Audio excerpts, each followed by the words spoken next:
Tonight, we drink bourbon!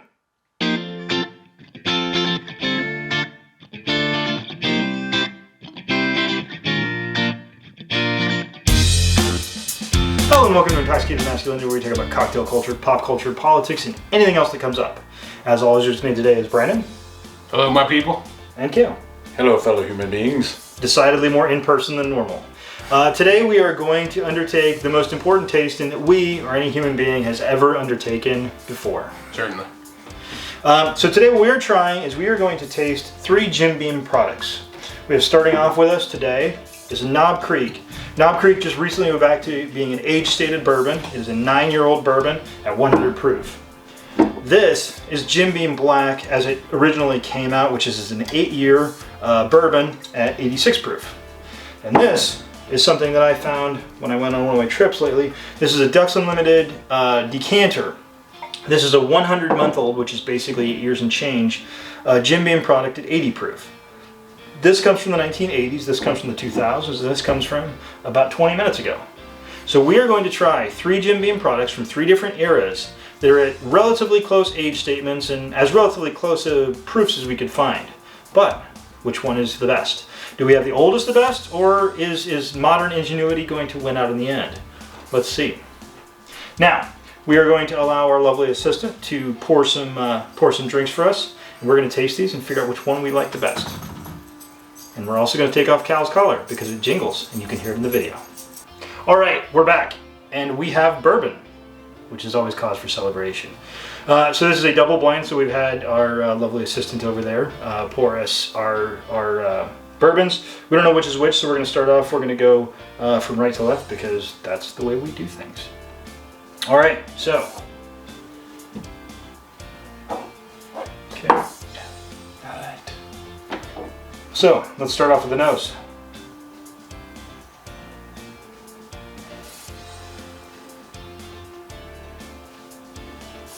Vanilla is the first thing I thought of. Yeah, if you get vanilla, there's something else there though too. It's definitely oaky, a little sweet. You're right. I'm getting something else in there. I can't quite place. Maple, vanilla and maple syrup. Citrus. I'm thinking almost a little bit of, like maybe a little bit of plastic. Almost. I don't know what plastic smells like, I guess. Well, like have you ever had like a water that you left out in your car for too long, and you drink it? It's got that kind of artificial kind of flavor to it. Because the sun heats the chemicals. Is the BPH? Is that what they call it? Yeah, something that seeps into the water, and then you drink it, and you're drinking plastic. So maybe we're drinking plastic, which doesn't make any sense because none of these came in a plastic bottle. All right, I think I'm going to go to the fish. Here's to whatever we're drinking.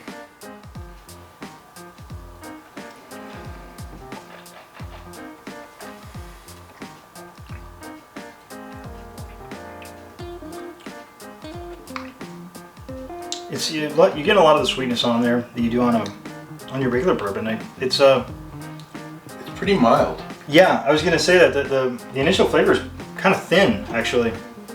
I mean, it's not flavorless by any means, but it's not hit you over the head.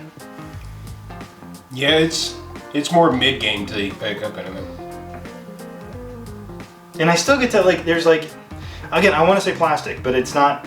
That doesn't make any sense for there to be a plastic flavor in here. Okay, I'm not going to drink all mine right off. We're doing 1 ounce pours since we're only doing one taste. Kind of basic. I'm going to set this down because I want to try these against each other. So I'm going to set that there. And I think we're going to go for... I'm trying to describe that aftertaste too. Like I said, it tastes to me like plastic. I know I keep saying that, but it's like a... It tastes like a mid-shelf bourbon to me. All right, I'm going to drink of water. Water's good for you. Drink your water.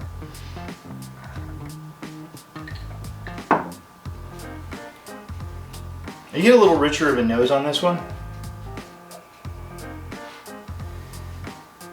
Maybe like brown sugar, a little bit. I'm picking up maple I syrup don't on this have one too. nearly as strong as a nose on this one. Yeah, the vanilla popped on the other one. I think this is a little bit lighter in color than the first bourbon. Now remember, these are also all different proofs. They're not, the two of ours are 80 and 86, and the other one is going to be 100 proof. So there is a relatively significant difference in proof on one of these bourbons. The ages are very, very similar. Again, our first bourbon is 8 years. Our second bourbon is 100 months, which is 8 years and change. And our third bourbon is going to be, well, I mean, I don't know what order they're in here. And the other bourbon is 9 years. So age-wise, they're very similar. Proof there is going to be a little bit Got a bit of oil going in. Sticks on the glass pretty good.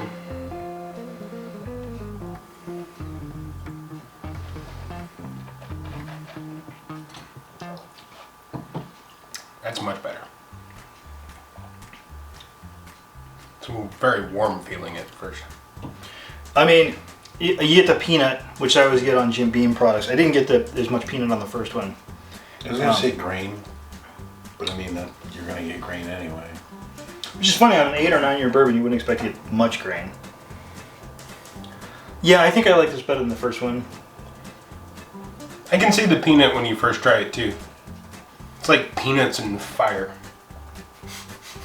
This one tastes to me like a very, very solid mid-shelf bourbon. The other one tasted maybe a little lower than mid-shelf. So I think I prefer this one, but I want to taste them against each other. I have an idea what I think this is. I think I know, but I don't want to say anything. All right. Numero It's got a pretty Tres. good aftertaste too. Yeah, like I said, I definitely like peanut, cashew, and you know, a lot of things from the nut family. We all have those. This I think is the best nose, and I don't really think it's all that close. It's richer, and it's kind of like I always hate the term smooth, but it's your sort of classic bourbon flavors, your vanillas and your caramels and things like that. It's not overly rich, but it's very, very understated, but there. You don't get kind of like the acetates and kind of the... I think understated is right. I'm having trouble picking up much on this one. Like I say, just get sort of mainline kind of bourbon nose on it. This has about the same nose as the second one, I think. I like the nose on this one better. I feel like the aroma is a little bit less, but I like it better. Well, let's dive in. Not literally.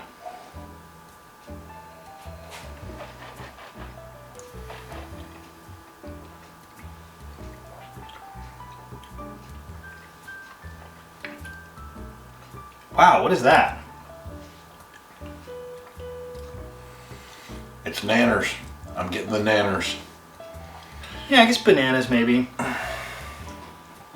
This one for me, the nose and Wow, I like that one. the palate were very different. I got a very mild palate, or a very mild nose, but actually on the palate, it's not mild at all. It's kind of strong, actually. Yeah. It's got the pepper. Yeah. Yeah, like Now, are any of these Pepper. potentially a high rye bourbon? These are all probably going, and I'd have to double check to see what the recipe was back in 1983. But no, these should all be pretty much the same recipe. Okay. These should all be the same mash bill. So it's going to be a rye bourbon, but it's going to be a relatively low rye bourbon. I don't have the mash bill right off the top of my head. But it's going to be the same mash bill. It's going to have rye, but not overly rye. I would say more banana bread, I guess. Yeah, I guess I kind of get Baking that. spices. Baking spice type thing. Really sticks around too. Yeah, Very it does. oily. Definitely the longest finish of the three. Yeah.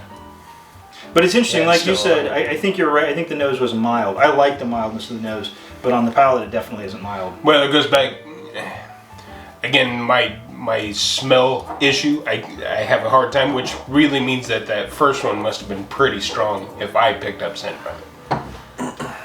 All right, I'm going to go back through real quickly. I'll follow you. It's not plastic. I was wrong. I'm going back to that one. It's a different. I can't. I apologize to the viewer. I'm not as great at describing some of these noses. It's very distinct.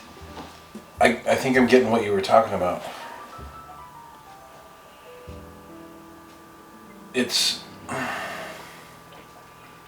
Maybe It's a little sweet and a little bready, and bready. there's weird wing at the end of it that just. To me, I think that what I would peg it to is kind of like almost like an artificially kind of flavor. Oh, you know what it reminds me of? It reminds me of rum funk. Yeah, maybe a little bit. Not the same. Not that it is rum. I'm just saying. But rum funk. I can talk, ladies and gentlemen. I can say words. Rum funk to me comes off as a very sort of organic kind of banana overripe kind of flavor, where this tastes more like a artificial flavor. I don't know why it tastes that way to me, but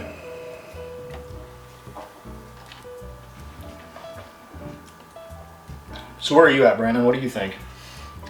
I think the first one is definitely my least favorite. It doesn't stick around long. It doesn't have like much of an after flavor or any kind of mid game really. It doesn't like. It kind of I could see bready, I guess, but well, the thing that I would like to say first off that I find the most interesting about it is these taste very different. Yeah. And the whole point of this is that is the point of these, to decide whether or not these three bourbons from three different eras that are basically aged the same, but with a different proof, are they going to taste different? The answer to that is yes. Definitely. Very, very different. I would highly recommend if you can find some older Jim Beams, try them out, because there is a huge differences in these. There used to be this kind of idea that Jim Beam was kind of bottom shelf. If that first one is the oldest one, I could kind of see where they got that idea. I think I know where I'm at on these. Do you know where you're at? I'm about ready. I'm here. That is unpleasant. I'm sorry. Yeah, I think I know which one that is too. Well, we'll see. Because of what I think it is. Right, I think we're probably thinking along the same lines. I would say the first one is definitely in third place, and I think Brandon's of a mind on that. Yeah, when we went to Kentucky, we had Knob Creek right out of the barrel. That was pretty good. Which is when you do the Jim Beam tour. By the way, Jim Beam is currently being remodeled. I think they might actually be reopened. They were supposed to reopen in fall or late summer, and I can't remember. I look forward to seeing their new tour. Jim Beam's a good tour. Unfortunately, the location, which I'm not sure if you saw or not, they had a location that was right there in Louisville, which is closed down because, unfortunately, in Louisville, because of the pandemic, a lot of restaurants and a lot of bars have closed down. If you do the Urban Bourbon Trail down there, I think about half the restaurants on the Urban Bourbon Trail have closed down, which is kind of unfortunate. I'm ready to render my verdict if you are. But take your time. Yeah, mine's pretty straightforward, I think.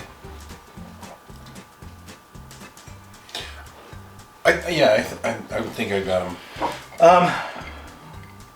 I'm gonna go straight down the line. I think the third is the best, the second one's the second best, and the first one's the worst. Yeah.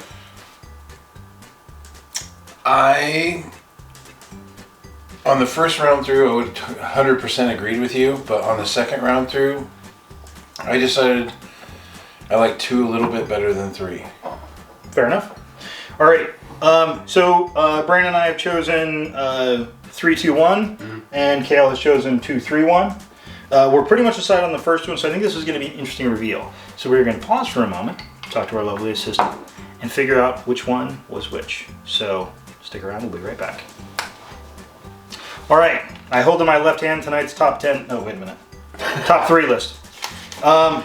And I believe Kale and I's non-verbal/verbal communication was very correct in what we were thinking. The first one was, in fact, the 1983 Ducks Unlimited release. Overaged. Well, it's not overaged because it's aged the same amount, but being in that decanter for, I think it makes me uncomfortable to talk about how long ago 1983 was. Thank you, Brandon. That has been in that decanter for the better part of 4 decades. I don't know if these decanters are allowing some kind of air in, which is possible, but there's very definitely an aroma or a note, both on the flavor and on the nose, that tastes old. Plasticky, artificial, old, but not in a good way. Like turned. I'm glad I didn't buy more than one of those when I had a chance to. So the real question is between the second and third. So we're talking about 2000s to 2010s. And by a margin of 1 to 2, we prefer the new one, the Knob Creek 9-year. Jim Beam Black was number 2.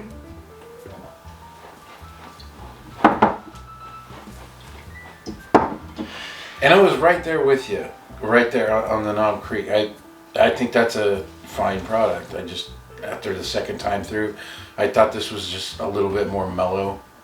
Now, this is an interesting result because we have chosen them in reverse order of how old they are. Again, the majority. Again, Kale was off a little bit from the sort of majority, but really not off in the way we're thinking. I think the Jim Beam Black is a good one. If you can find this on the shelf still, I would highly recommend grabbing it. Because remember, this on sale, I believe, is $37. Mine was $39. $39. So between 38 to $42 is a pretty good range for the new Knob Creek. The Jim Beam Blacks are going to be typically around $29. So I think the fact that we chose a $40 bourbon over a $28 bourbon, I mean, that doesn't really speak ill of the $28 bourbon. Fortunately, these have been discontinued for some time. But it does go to show you that there's sort of a tendency in bourbon to always prefer, the oldest thing, and we used to do things better back in the day and all this. It's not necessarily true. Knob Creek, especially, Jim Beam has really been doing some incredible stuff.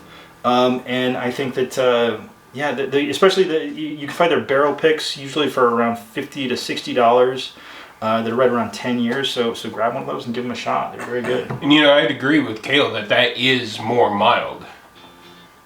But for me, I kind of enjoy more of the bold flavors, so that Knob Creek 9-year really took it for me. I expect that pepperiness from a high rye. Yeah. Or just a rye, obviously. But that was just surprisingly mellow. I did not expect that. Yeah, I mean, I have an undisclosed number of these back in the bar back here, because again, not for long. This is a $28 bourbon that I think punches significantly above its weight as a $28 bourbon, and I think the Knob Creek is it's just a little better. So we have created controversy, and there will be cataclysmic arguments and brother against brother, certainly, in the near future over this incredibly controversial decision. But as it should be. I think the few of us that survive the upcoming Civil War in regard to this decision will be stronger for it. So I want to thank everybody for watching. Please tell us below if you've tried any of these products or other Jim Beam products that are sort of in this range. Let us know what you think, and I want to thank you for watching. Cale, do you have any final thoughts? Climate change is real. Get vaccinated. Fair enough. Goodbye, my people. All right. Thank you for watching. Like and subscribe, share, have a good drink, and have a good day.